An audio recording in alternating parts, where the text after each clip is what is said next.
नमस्कार, जनवार्तामध्ये आपल्या सर्वांचं स्वागत। सर्वप्रथम पाहूया ठळक बातम्या।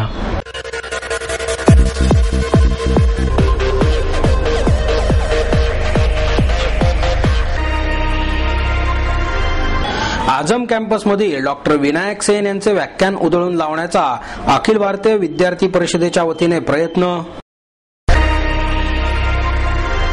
गणेश मंडळांच्या कार्यकर्त्यांवर खटले दाखल केल्याच्या निषेधार्थ फेरी तसेच महाआरतीचे आयोजन।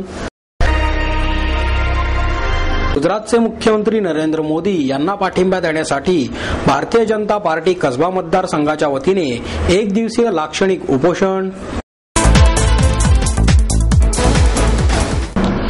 आझम कॅम्पसमधील डॉक्टर विनायक सेन यांचे व्याख्यान उधळून लावण्याचा अखिल भारतीय विद्यार्थी परिषदेच्या वतीने प्रयत्न करण्यात आला। आझम कॅम्पसमधील Allana institute of management sciences या कॉलेजमध्ये विनायक सेन यांचे लोकशाही हक्क जपण्याचा संघर्ष आणि सामाजिक न्याय या विषयावर व्याख्यानाचे आयोजन करण्यात आले। याच व्याख्यानादरम्यान अभाविपकडून निषेध नोंदवण्यात आला। अभाविप संघटनेच्या कार्यकर्त्यांनी कार्यक्रमादरम्यान विनायक सेन यांच्या अंगावर हल्ला करण्याचा प्रयत्न केला, परंतु पोलिसांनी हस्तक्षेप करून 7 कार्यकर्त्यांना अटक केली। नक्षलवाद्यांशी संबंध असल्याचा दोषारोप ठेवल्याने वादग्रस्त ठरलेले डॉक्टर विनायक सेन यांना मध्य प्रदेश सरकारने राजद्रोही ठरवल्यानंतर सेन यांनी सुप्रीम कोर्टात आपली बाजू मांडली होती। त्यानंतर कोर्टाने त्यांना जामीन मंजूर केला। त्यानंतर ते प्रथमच पुण्यात आले आहेत।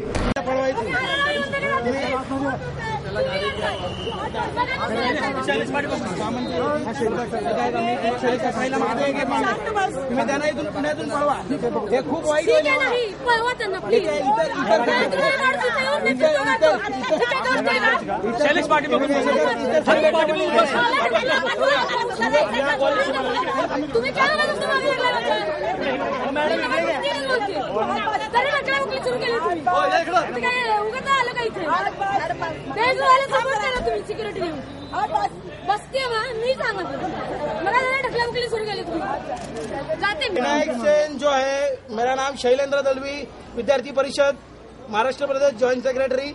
विनायक सेन जो देशद्रोही है और देशद्रोही ये पुणे में आया है, ये विद्यार्थी कभी भी ये करके नहीं लेने वाले और ये विद्यार्थी परिषद उनको तीव्र विरोध करने वाली है। विनायक सेन जो आए हैं वो सिर्फ नक्सलवाद का काम बढ़ाने के लिए यहाँ पे आए हुए हैं, इसलिए हम इसका विरोध कर रहे हैं। विनायक सिंह देशद्रोही है, उनको ये पुणे में से भगाना चाहिए। कल जो कार्यक्रम होने वाला है वो भी हम यहाँ से वो कार्यक्रम होने नहीं देंगे, ये विद्यार्थी परिषद की मांग है। या कार्यक्रमानंतर डॉक्टर विनायक सेन यांनी पत्रकार परिषदेत आपली बाजू मांडली। Yes, this is the point that we were discussing at the meeting today. Also, what we were addressing is that the legitimacy of dissent has to be kept in mind. That for any democracy to prosper, there has to be legitimacy has to be given to dissent, and sedition-like laws have to be removed from the law books. Now, the People's Union for Civil Liberties. The National Committee of the People's Union for Civil Liberties has decided to carry out a nationwide campaign with the help of other human rights organizations for the repeal of sedition and sedition-like laws related to sedition. And we are engaged in collecting 1 million signatures from across the country, which we hope to present to the winter session of Parliament in its winter session, asking for the repeal of sedition and sedition-like laws in this country.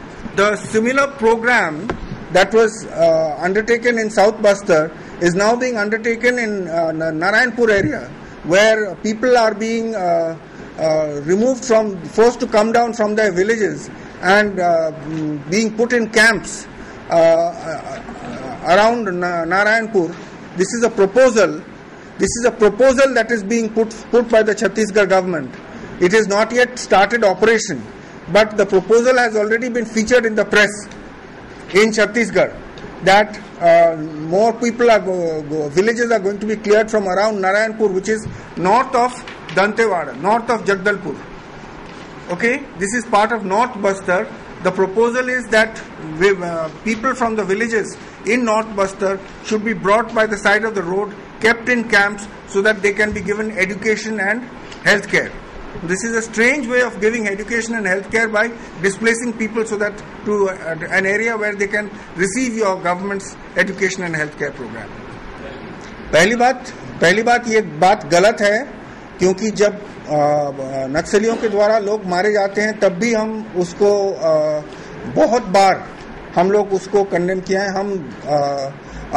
हम हिंसा के खिलाफ में हैं, हर स्थिति में हम हिंसा के खिलाफ में हैं।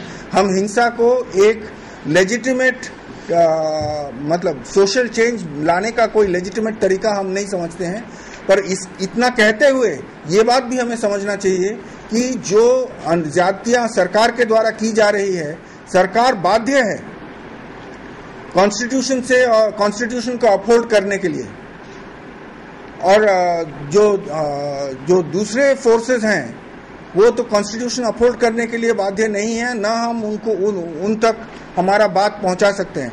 हम समाज के लिए जरूर हम टिप्पणी कर सकते हैं कि ये जो कृत्य है ना, ये हमें मंजूर नहीं, तो वो हम करते हैं हर बार। गणेश मंडळांच्या कार्यकर्त्यांवर खटले दाखल केल्याच्या निषेधार्थ निषेध फेरी तसेच महाआरतीचे आयोजन करण्यात आले। महाआरतीसाठी केसरीवाडा ते मंडईतील टिळक पुतळ्यापर्यंत महापौर मोहनसिंग राजपाल यांच्या नेतृत्वाखाली फेरी काढण्यात आली। या फेरीचे रूपांतर मंडईतील टिळक पुतळ्याजवळ सभेत करण्यात आले।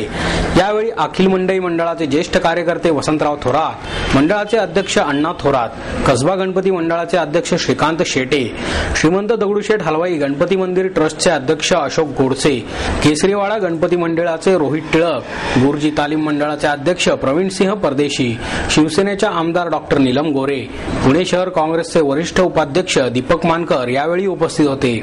गणेश विसर्जन मिरवणुकीत प्राण्यांचा वापर आणि ढोल ताशांचा निनाद सुरू ठेवल्याबद्दल गणेश मंडळांवर पोलिसांनी दाखल केलेले खटले रद्द करण्यासाठी उच्च न्यायालयात वेगवेगळ्या रीट याचिका दाखल करण्याचा एकमुखी निर्णय गणेश मंडळांनी मंडईतील लोकमान्य टिळकांच्या पुतळ्यासमोर महाआरती करून घेतला। यावेळी बोलताना मानकर म्हणाले, पुणे पोलिसांच्या आडमुठ्या धोरणामुळे देवमस्तकी धरण्याची ही परवानगी घ्यावी लागते, ही दुर्दैवी बाब आहे।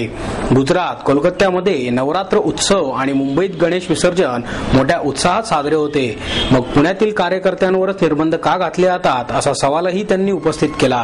पुढे अण्णा थोरात म्हणाले, निवडणुकीत बैलांचा वापर करणाऱ्या आणि ढोल ताशे वाजवणाऱ्या गणेश मंडळांवरील खटले रद्द करण्यासाठी पुण्यातील 8 आमदार आणि इतर लोकप्रतिनिधींना घेऊन मुख्यमंत्र्यांकडे दाद मागणार आहे। राजपाल म्हणाले, गणेश मंडळांच्या भूमिकेला पाठिंबा आहे। कार्यकर्त्यावरील खटले मागे घेण्यासाठी उपमुख्यमंत्री अजित पवार यांच्याशी चर्चा करू। या मागणीसाठी आपण 1 डिसेंबरला आमरण उपोषणास बसू, असेही त्यांनी यावेळी सांगितले। खटले दाखल करताना पोलिसांनी बैलांचा विचार केला, पण गणेश भक्तांचा नाही। संवेदनाहीन आणि बेफिकीर भूमिका घेऊन पोलिसांनी कार्यकर्त्यांवर आकसाने खटले दाखल केले। त्याविरोधात विधान परिषदेत आवाज उठवण्यात येईल, असे डॉक्टर नीलम गोरे यांनी यावेळी सांगितले। गुजरातचे मुख्यमंत्री नरेंद्र मोदी यांना पाठिंबा देण्यासाठी भारतीय जनता पार्टी कसबा मतदारसंघाच्या वतीने 1 दिवसीय लाक्षणिक उपोषण करण्यात आले। देशातील शांतता, सलोखा आणि ऐक्य अबाधित राखण्यासाठी नरेंद्र मोदी यांनी गुजरातमध्ये 3 दिवसाचे उपोषण सुरू केले आहे। त्या उपोषणाला पाठिंबा देण्यासाठी 1 दिवसीय उपोषण करण्यात आले असल्याची माहिती भाजपचे आमदार गिरीश बापट यांनी दिली। यावेळी शहराध्यक्ष विकास मटकरी, कसबा अध्यक्ष दिलीप काळोखे, सरचिटणीस राजेश येनपुरे, ज्येष्ठ नगरसेवक सुहास कुलकर्णी, अशोक येनपुरे, रेश्मा सय्यद, स्वाती कतलकर, कल्पना जाधव आणि सर्व नगरसेवक, पदाधिकारी आणि कार्यकर्ते आदी मान्यवर उपस्थित होते। युवा शक्ती एकत्रित आणण्यासाठी छात्र संसद उपयुक्त आहे, असे मत प्रसिद्ध शास्त्रज्ञ डॉक्टर रघुनाथ माशेलकर यांनी व्यक्त केले। MAERS MIT school of government Pune आणि महाराष्ट्र राज्य उच्च आणि तंत्र शिक्षण मंत्रालय मुंबई यांच्या संयुक्त विद्यमाने 10 ते 12 जानेवारी 2012 रोजी या 3 दिवसांच्या कालावधीत दुसऱ्या भारतीय छात्र संसदचे आयोजन करण्यात आले आहे। या पार्श्वभूमीवर पत्रकार परिषदेत माशेलकर बोलत होते। यावेळी संगणक तज्ञ पद्मश्री डॉक्टर विजय भटकर, भटकर, MITचे संस्थापक अध्यक्ष प्राध्यापक डॉक्टर विश्वनाथ कराड, संगीतकार राहुल खरे, सलील कुलकर्णी, तेजस्विनी सावंत, लक्ष्मीकांत पारनेरकर, कपिल मल्होत्रा, प्राध्यापक राहुल कराड आदी मान्यवर उपस्थित होते. डॉक्टर माशेलकर पुढे म्हणाले, कोणतीही कल्पना करणे सोपे असते, पण साकार करणे अवघड असते. परंतु भारतीय छात्र संसद केवळ कल्पनेच्या पातळीवर न राहता ती यशस्वीरित्या साकार झाली आहे. ही युवकांची एक चळवळ आहे. आज भारतात 55% अधिक नागरिकांचे वय 25 पेक्षा कमी असून 60 कोटी लोक तरुण आहेत.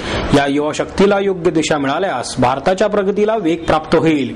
आतापर्यंत भारताला थर्ड वर्ल्ड कंट्री म्हणून हिणवले जात होते, परंतु त्याच भारताकडे आज वेगाने प्रगती करणारी तिसरी आर्थिक महासत्ता म्हणून पाहिले जात आहे. हे केवळ येथील युवकांमुळे शक्य झाले आहे.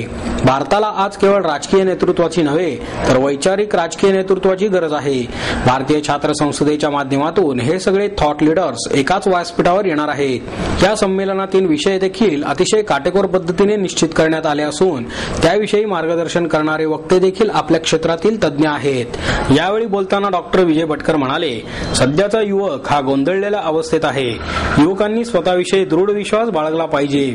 21वे शतक हे निसंशय भारताचेच असून हे दिवस मोठ्या संघर्षानंतर भारताच्या वाट्याला आलेले आहेत. भारतीय छात्र संसद संमेलनाकडे केवळ एक उपक्रम म्हणून न पाहता या उपक्रमाला ऐतिहासिक दृष्ट्या देखील विशेष महत्त्व प्राप्त झालेले आहे.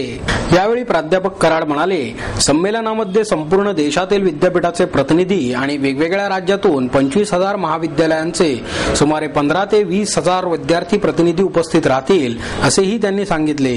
संसदेमधील सहभागी विद्यार्थ्यांना मार्गदर्शन करण्यासाठी महनीय दलाई लामा, नोबेल पारितोषिक विजेते डॉक्टर राजेंद्र पचौरी, आर नारायण मूर्ती, डॉक्टर शशी थरूर, नंदिता दास, उमर अब्दुल्ला, नितीन गडकरी यांच्यासह विविध पक्ष, आर्थिक, सामाजिक क्षेत्रातील प्रसिद्ध आणि अनुभवी मान्यवर उपस्थित राहणार असल्याचेही कराड यांनी यावेळी सांगितले. केंद्र शासनाने पेट्रोलची दरवाढ केल्याच्या निषेधार्थ पुणे शहर शिवसेनेच्या वतीने सायकल मोर्चाचे आयोजन करण्यात आले. तसेच मनसेच्या वतीने तीव्र आंदोलन करण्यात आले. गुडलक चौकातून या सायकल मोर्चाला प्रारंभ झाला. आमदार चंद्रकांत मोकाटे यांनी या मोर्चाचे नेतृत्व केले.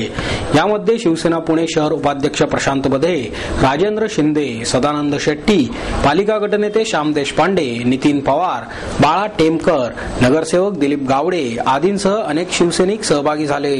गुडलक चौक मार्गे लकडी पूल, कुमठेकर रस्ता, आप्पा बळवंत चौक, फडके हौद, नरपतगिरी चौक मार्गे जाऊन या मोर्चाचा जिल्हाधिकारी कार्यालय येथे समारोप करण्यात आला. केंद्र शासनाने गेल्या 4 महिन्यात ही चौथ्यांदा दरवाढ केली आहे. त्याच्या विरोधात जोरदार घोषणाबाजी करत केंद्र शासनाचा निषेध करण्यात आला. या आंदोलनाबाबत बोलताना आमदार चंद्रकांत मोकाटे म्हणाले, तसेच महाराष्ट्र नवनिर्माण सेनेच्या वतीने बालगंधर्व येथील झाशी राणी चौकात आंदोलन करण्यात आले. यावेळी नगरसेवक किशोर शिंदे, गटनेते रवींद्र धंगेकर, रणजित शिरोळे, हेमंत संभूस, सुशीला नेटके, रुपाली पाटील, प्रशांत कनोजिया यांच्यासह इतर पदाधिकारी आणि कार्यकर्ते उपस्थित होते. यावेळी सरकार भिकारी, गोरगरिबांना मारी अशा घोषणाही करण्यात आल्या. सत्तेत असणाऱ्या सत्ताधाऱ्यांमुळे सर्वसामान्य नागरिकांना वर्षात 7 वेळा इंधन तसेच महागाईला सामोरे जावे लागले आहे. भविष्यात किती वेळा सामोरे जावे लागेल असा सवाल उपस्थित करणारे फलक हातात घेऊन निदर्शने करण्यात आली. तसेच केंद्र सरकारने केलेल्या पेट्रोल दरवाढीचा जाहीर निषेध करण्यात आला. संगीतावर आधारित आगळ्या वेगळ्या डमरू महोत्सव 2011चे उद्घाटन उत्साहात करण्यात आले. डमरू the drum festival of India या 3 दिवसीय महोत्सवाचे उद्घाटन कुमार बोस, आनंद चॅटर्जी, सुरेश तळवळकर, प्रसिद्ध पडघम वादक विनय कुमार यांच्या हस्ते करण्यात आले. या 3 दिवसीय महोत्सवात जगभरातील 24 ताल वादक एका रंगमंचावर एकत्र येणार आहेत. ताल चक्र आणि ग्लॅड पीपल एंटरटेनमेंट यांच्या संयुक्त विद्यमाने आयोजित या कार्यक्रमाची सुरुवात सुप्रसिद्ध श्रीखोल वादक गोपाल बर्मन यांच्या श्रीखोल वादनाने झाली. त्यांना तबल्यावर साथ शुभांकर बॅनर्जी यांची तर अजय जोगळेकर यांनी संवादिनीवर साथ गेली. महाराष्ट्रात कमी प्रमाणात वाजवल्या जाणाऱ्या श्रीखोलचे संगीत रसिकांना ऐकायला मिळाले. कार्यक्रमाची सुरुवात 3 तालाने करण्यात आली. यानंतर शुभांकर बॅनर्जी यांचा तबला वादनाचा कार्यक्रम तसेच रणजित बोरोट यांनी ड्रम सेट वाद्यांच्या आधारे रसिकांना संगीताची अनोखी जुगलबंदी ऐकवली. कार्यक्रमाचे सूत्रसंचालन सिने अभिनेते राहुल सोलापूरकर यांनी केले.